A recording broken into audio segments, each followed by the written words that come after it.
Hey there everybody, how's it going? Nice to see you again, thanks for coming out today. So just at my local woodland here, and I got the idea to actually test my Sekonic 858 meter, $600 spot meter and incident light meter against my Fuji X-T5. Just curious. You know, what I'm going to do is show you the straight out of camera JPEGs, what the camera gives me and what I can meter with my $600 meter. And I'm just curious. I'm just curious to see. If I were shooting film, I wouldn't know what it looked like, etc. You know. So what I got is so far the matrix metering on the X-T5 for this scene, and it's nothing to write home about. It's just a test. But it's really interesting because there's really dark shadows and there's really bright highlights, and I'll use the spot meter to find out how many stops of dynamic range there are, which I haven't done yet. But just setting up the X-T5, it's giving me at 125 ISO, it's giving me f8 at like an 80th of a second, which is interesting. So let me get out the spot meter and let's see how we go with that. Actually, I misspoke. At 125 ISO, it's giving me shutter speed of 60th of a second at f8. Go figure. All right, so we'll dial in f8.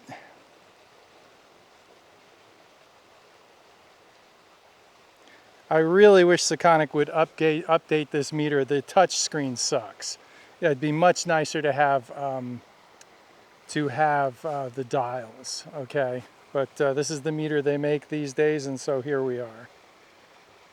And ISO 125. Let's see what an incident reading will give us.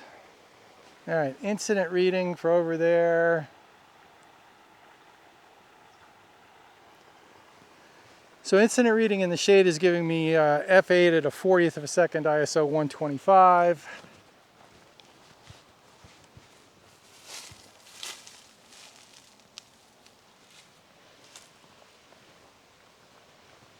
The bright sunlight is giving me 3/20th of a second, so that wouldn't work.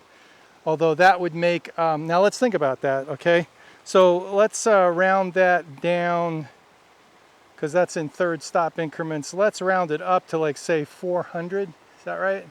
It's not really 500, it's closer to 250, isn't it? So, okay, let's say that's 2/50th of a second for the bright highlights on the tree trunks, right? Which is what that last incident reading just was. Well, that's going to make that 18% gray in the bright sunlight. Now, is that what we want those tree trunks to look like? I don't think so. If I were to put that on a zone, I would put the bright tree trunks in the sunlight at maybe zone 6, zone 7. So zone 6 would be, if we say 2/50th, zone 6 would be a 1/25th, and zone 7 would be a 60th. So interestingly, the incident reading is telling us that if we want those tree trunks to be zone 7, a 60th of a second works fine at f8 at 125 ISO. Now, but here, let's see what let's see what the spot readings are. Okay.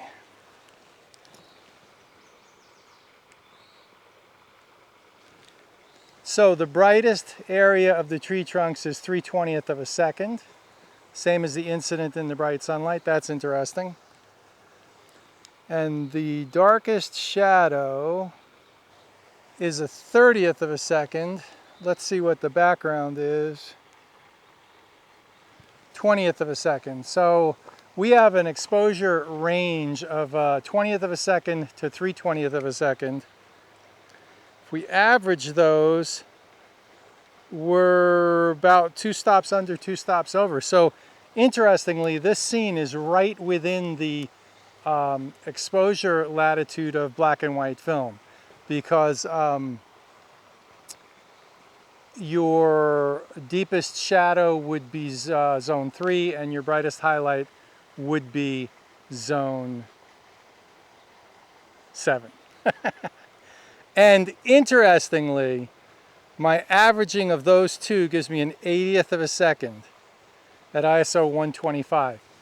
The Fuji X-T5 gave me a 60th of a second. Let's see if there's much of a difference. I will now put the Fuji on manual and shoot it at an 80th of a second, and I'll show you straight out of camera JPEGs and we'll see what we can see from that. There's not going to be much of a difference because the X-T5 has like 13 or 14 stops of dynamic range, not the 4 or 5 that black and white film has. All right, that's 60th of a second. Boy, real subtle difference between 80th and a 60th of a second. But there it is. So we'll see what that looks like.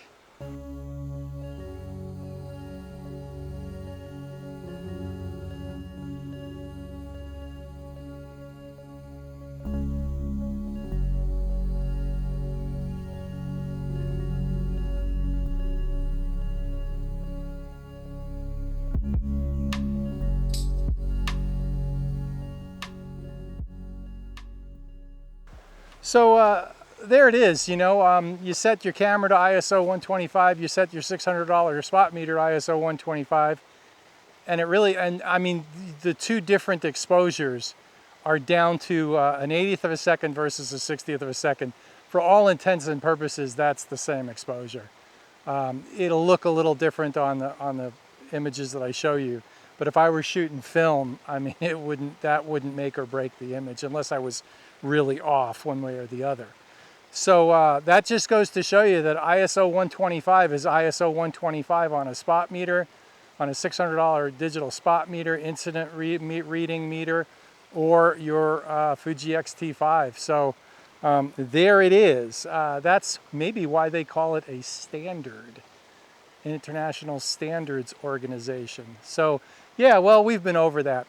One other thing I'd like to talk about is a big YouTuber with 500,000 subscribers dropped a video Wednesday, and they were recommending that people could get into photography if they wanted to try it out for 500 pounds British. And so what's that, about $600-700 US? And interestingly, their video was sponsored by a large used camera dealer, although there was no mention of that made, which is a little disingenuous, but whatever. Hey, you know, I don't have 500,000 subscribers, so who am I to question that? However, the important thing to get across to people watching this channel, my channel, is that I think the choices he made were poor. And he said that he was not I mean, he's self-admittedly not a gear guy. Okay, but you know, you're making recommendations on gear. Maybe you should have thought it through a little bit better. And what's my criticism? Well, my criticism is he recommended that people buy a Canon 5D Mark II with a Tamron lens. And my only problem with that is, you know, the British have an expression, start as you mean to go on. And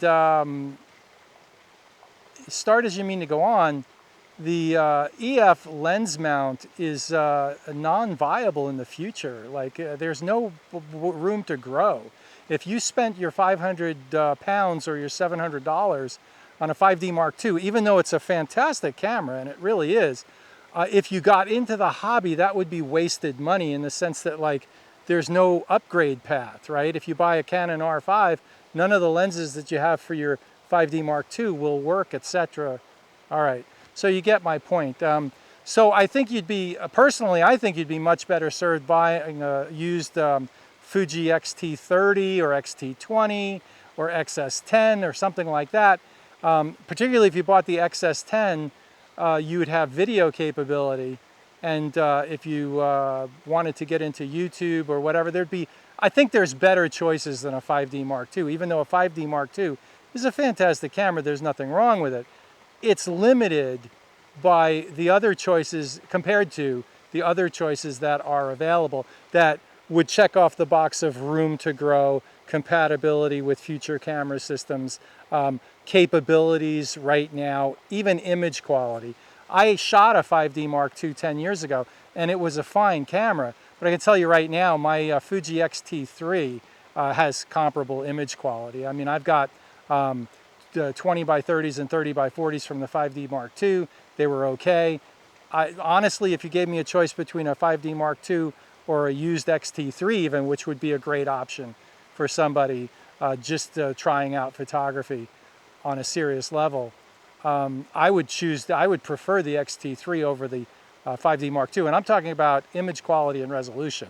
Okay, things have moved on. The 5D Mark II doesn't have a backside illuminated sensor. It has a low pass filter.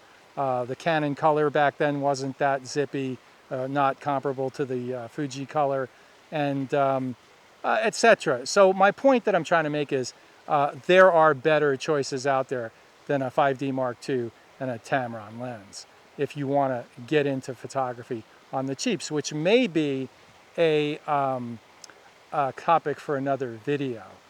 Although I think I pretty much said everything I wanted to say. I will say this, I do remember what it's like to not have any money and want camera gear.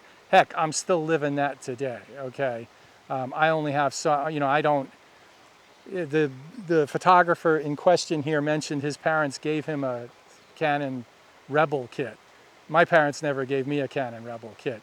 The first camera I ever bought was a Pentax ME Super, and I was making $2.65 an hour, and that camera was about 250 bucks, and I got the 50mm f2 lens, and the reason why everybody got the 50mm f2 lens was it was the cheapest one you could possibly buy.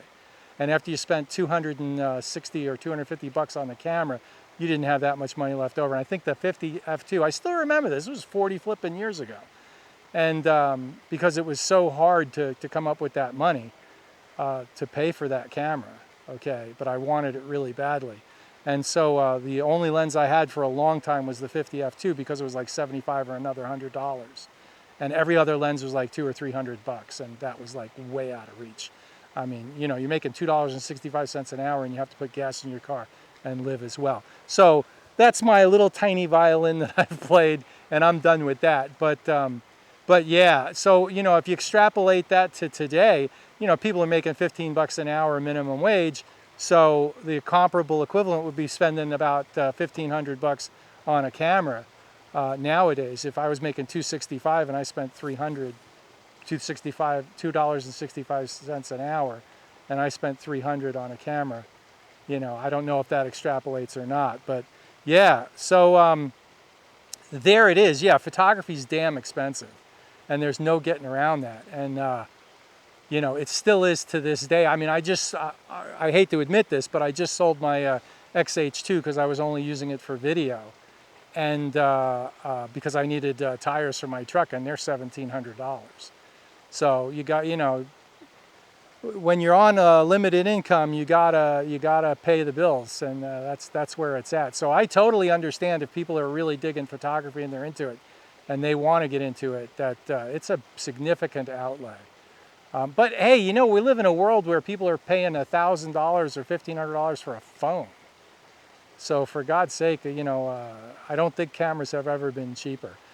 Well, anyway, so I thought that was interesting with the meter, spot meter, camera, ISO 125 is ISO 125. I didn't really need to prove that to myself, but people are always questioning that concept.